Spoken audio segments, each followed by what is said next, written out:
और खुद को लंका का सम्राट घोषित कर देता है। इसी के साथ कुबेर का दिव्य पुष्पक विमान, जो देवताओं की सबसे अद्भुत वस्तुओं में से एक माना जाता था, उस पर भी रावण अपना कब्जा कर लेता है। और फिर इसके बाद शुरू होता है रावण राज। रामायणा मूवी के ट्रेलर को देख हम सब एक्साइटेड हुए, सबने एंजॉय किया। लेकिन क्या तुमने ये इंटरेस्टिंग बात नोटिस की कि रामायणा पार्ट 1 का मेन फोकस श्री राम नहीं बल्कि रावण है। ये क्या बक रहे हो? भाई, जिसे मैं as rise of Ravan consider करता हूँ। और अपनी इस बात को प्रूव करने के लिए मैं तुम्हारे सामने ट्रेलर की कुछ क्लिप्स को फ्रेम बाय फ्रेम शेयर करके उन्हें डिकोड करते हुए प्रेजेंट करना चाहूंगा। चलो भाई। जहाँ सबसे पहले ट्रेलर की शुरुआत जो कि उस सीन से होती है जहाँ रावण एक भव्य महल के द्वार पर पहुँचता है और एक पावरफुल डायलॉग बोलता है, तुम्हारा नया राजा।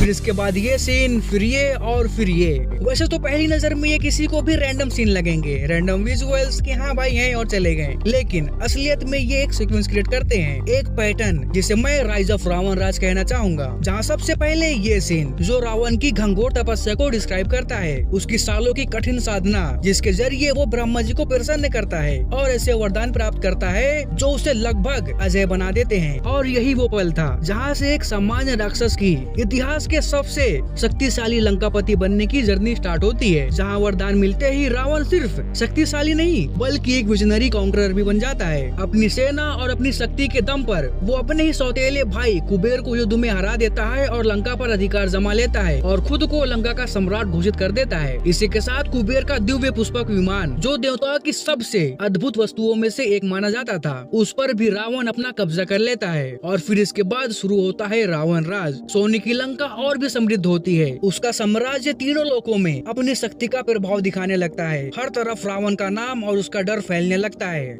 लेकिन हर साम्राज्य की तरह इस कहानी का भी एक टर्निंग पॉइंट था, जो था शूर्पणखा वाला इंसिडेंट। एक ऐसी घटना जो आगे चलकर माता सीता के हरण, श्री राम के वनवास के संघर्ष और अंत में राम रावण युद्ध की वजह बनती है, जिसे हम इसके सेकंड पार्ट में विटनेस करेंगे। तो at the end Ramayana part 1 सिर्फ राम जी की जर्नी को नहीं दिखाएगा, बल्कि उस इंसान की कहानी भी बताएगा जो तपस्वी से सम्राट बना और सम्राट से अपने ही अहंकार का शिकार। और अगर मेरा ये ऑब्जर्वेशन सही निकला तो रामायणा पार्ट 1 का असली इमोशनल कोर होगा द राइज ऑफ रावण राज, जबकि राम जी और रावण का महासंग्राम हमें पार्ट 2 में देखने को मिलेगा। तो मेरी थ्योरी यही थी। वैसे तुम इसके बारे में क्या कहना चाहोगे? Drop a comment. और अगर तुम लोग यहाँ तक टिके हुए हो तो थैंक यू यार।